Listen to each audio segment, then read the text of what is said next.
Bonjour à tous. Une femme abattue accidentellement par son collègue à Saint-Denis. Explication dans cette vidéo. Mercredi 21 mars 2018, 22h.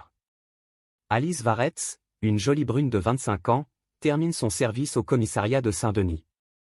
Comme le veut le protocole, elle passe remettre son arme à l'armurerie avant de rentrer à son domicile.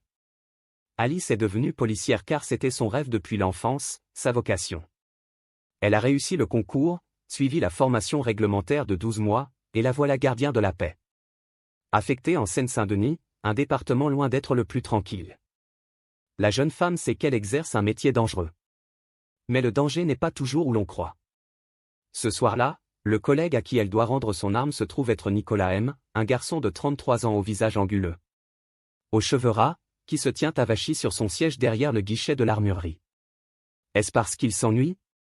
Parce qu'il est pressé de rentrer chez lui pour retrouver sa femme et son bébé de 6 mois?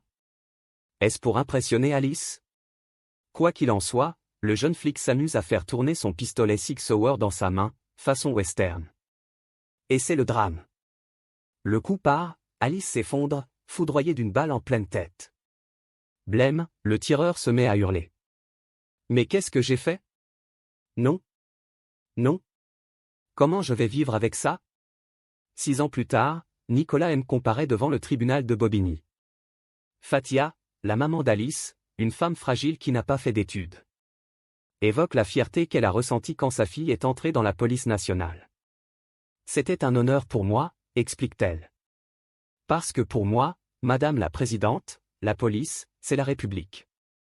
Fatia raconte les temps heureux, les projets d'Alice, entrer à l'école des officiers, fonder une famille. Et puis ce coup de téléphone terrible, sa fille dans le coma, atteinte d'une balle à la tête, victime du tir accidentel d'un collègue. L'horreur, l'incompréhension. Fatia ne quitte pas le chevet d'Alice pendant 3 semaines. En sanglots, elle dit: « Je ne voulais pas qu'on la débranche, je ne voulais pas qu'on fasse l'autopsie. » Un cataclysme. Le frère d'Alice, fou de colère parce que le tireur n'est pas jeté en prison, met le feu à la maison. Fatia n'a plus de toit. Sans emploi, sans fiche de paie, elle n'a pas le droit à un logement social. Elle se retrouve en EHPAD. Elle est comment, ma vie? Lance-t-elle, désespérée, à la barre du tribunal. Qu'est-ce que j'ai fait à ce monsieur qui a décidé de jouer avec son arme? L'enquête, appuyée sur des témoignages accablants, a démontré que l'accident était prévisible. Nicolas aime s'amuser régulièrement à pointer des armes sur certains de ses collègues ou à jouer devant eux avec ses pistolets, crans de sécurité ôtés. Un matin, l'un d'eux a dû se réfugier derrière un casier de crainte de prendre une balle. Le jour même du drame, peu avant de tuer Alice, l'abruti s'était amusé à viser un collègue avec un pistolet mitrailleur. Arme qu'il n'était même pas habilité à utiliser. Pour justifier ce comportement dément, l'avocat de la défense tente de plaider le besoin de décompression. Quand on est policier en Seine-Saint-Denis, déclare-t-il, on vit des choses très difficiles.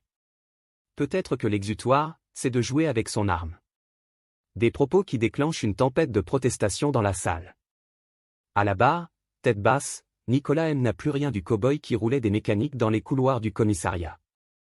Révoqué depuis 2018, il reconnaît les faits mais tente de les relativiser en évoquant un relâchement vis-à-vis de la sécurité qui serait, selon lui, monnaie courante.